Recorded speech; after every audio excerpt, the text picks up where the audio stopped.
Is your Nikon D5600's live view disappearing from your external monitor? Let's fix that HDMI connection issue right now.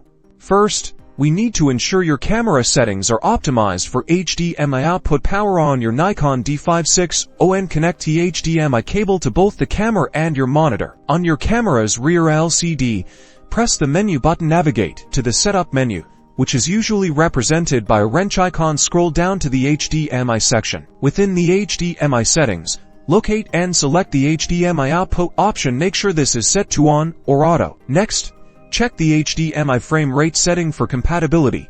It's often best to set this to match your monitor's refresh rate, usually 60p or 50p depending on your region and monitor. If you're still not seeing a display, the issue might be with the HDMI cable itself. Try using a different, high-quality HDMI cable. Some older or lower quality cables may not support the necessary bandwidth for video transmission. Also, ensure the HDMI cable is firmly plugged into both the camera and the monitor. Sometimes a loose connection is all it takes to cause problems.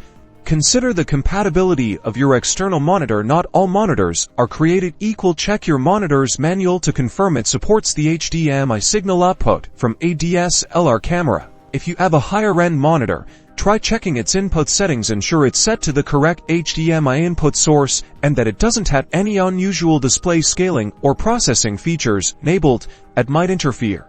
Lastly, a simple restart can resolve many temporary glitches. Turn off both your camera and your monitor. Disconnect the HDMI cable, then reconnect it, and turn everything back on. This often resets the communication between devices. With these steps, you should be able to get your Nikon D5600 video displaying on your external monitor via HDMI.